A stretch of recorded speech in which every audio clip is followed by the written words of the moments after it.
Hi, I'm Stacy, an American-born writer from Switzerland living in Japan and a recent stroke survivor. After a lot of therapy and a boatload of determination, I am back to my passion of writing. In order for me to further my therapy, as well as to give an alternative access to my stories, I've decided to read them out loud. Well, here goes nothing. Being a brazen social lunatic in a sea full of umbrellas. Published on June 4th, 2019. If you'd like to read along, go to my website stacy.brook.com/my-stories /c-of-umbrellas. Enjoy. Come, let me entertain you with a good story that starts with a rather seemingly typical, normal female and ends with me cursing at my husband in a sea full of umbrellas, blaming my stroke for its bad behavior. Let me set the stage for you, shall I?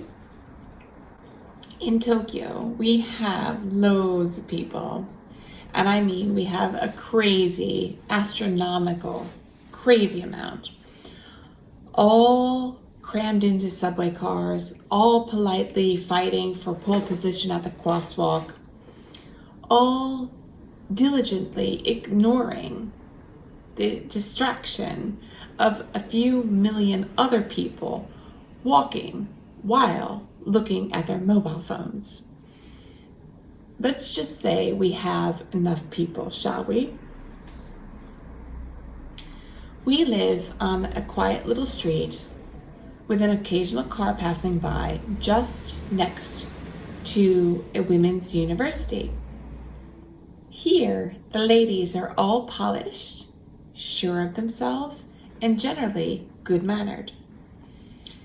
Except for when the lunchtime whistle blows and they all come out full force onto the streets, hiding under their umbrellas, jibber-jabbering, while cheerfully ignoring anyone who dares to get in their way. At least that's what I felt on this particular day. They had everything except being polite on their minds. I shudder and close my eyes when I think about the ugly behavior that surfaced in me, bottled up and vile. It ran the gamut from pure annoyance to self-righteous indignation to I was here first, now step aside. I was with my husband. We were enjoying our new favorite frozen banana juice from the shop in the village. We were feeling smug with ourselves for playing hooky for the afternoon. Johan was pushing his bicycle and I was strolling next to him, chatting happily about one thing or the other, both of us knee-deep in conversation, when we saw the ladies coming en masse, and Johan naturally wheeled his bicycle over to the other side of the street. I didn't even think about getting out of their way, not in the least. I was walking on my side of the sidewalk, and I was not about to let them pass. They were walking side by side in twos, not leaving me enough room to pass. And I stood my ground.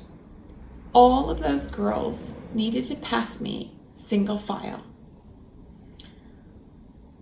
Looking up, startled from their clack, at this mad woman, pausing their chatter only for a beat before disregarding her completely and stepping aside to ask acquiesced.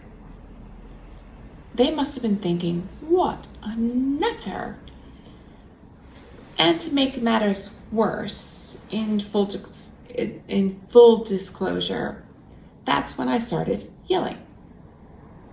I mean, did anyone see them? How they just expected me to get out of their way.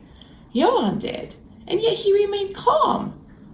While we were in a street fight with a bunch of university girls, he should have my back. He's bigger, stronger than I am. What is going on? So I decided to tell him my thoughts. In an utterly reasonable voice, of course. But if you know me, there might have been a few words that slipped out, which I'm not entirely proud of. And you could say that I may have, for a moment, lost my shit. Before my stroke, I would like to think that I had a dimmer switch to help guide me. When emotional, my dimmer switch turned on the adrenaline full blast during a deserving event, like an intruder in my house, and it could dial it way back to a catty remark when encountering that sea of umbrellas.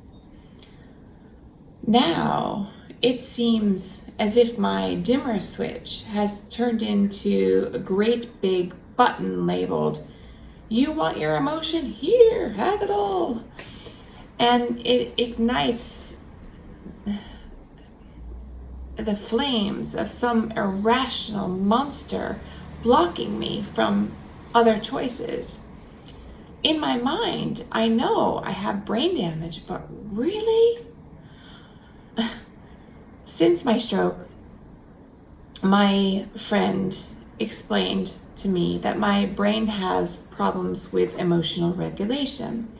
So the message is sent by my lower brain for processing, and where I used to have a dimmer switch to decide what actions I'm going to take, what comes back is a convoluted mixed message that says, stand your ground at all costs, don't let the ladies or anyone stop you. It actually doesn't matter what my brain is processing. If it sees red, it's game over. My emotional filter has been reduced to 0.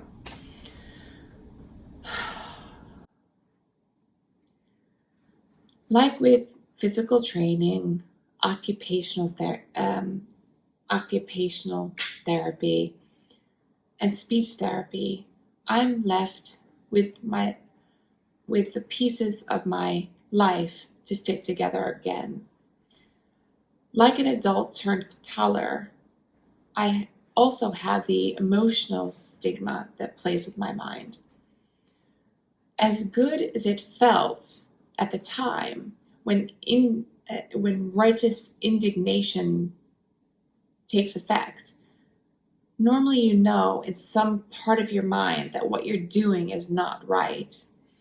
This emotional regulation, this is the part that my stroke took away from me. And it's also what I have to rebuild for myself. Like a bricklayer laying down his stones, it can only be built one layer at a time.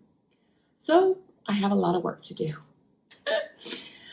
I'm using meditation and practicing a mantra to aid me in my process of rehabilitation. Some days it works, but more often than not, I fail miserably.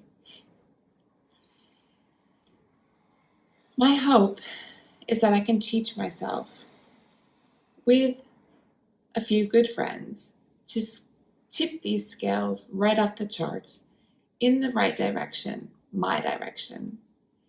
My hope is that I stop warring with the university girls, albeit it's probably myself that I'm at war with, and to try to create a sense of peace for my mind and my life.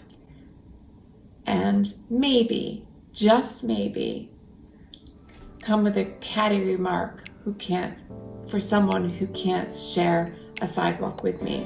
What?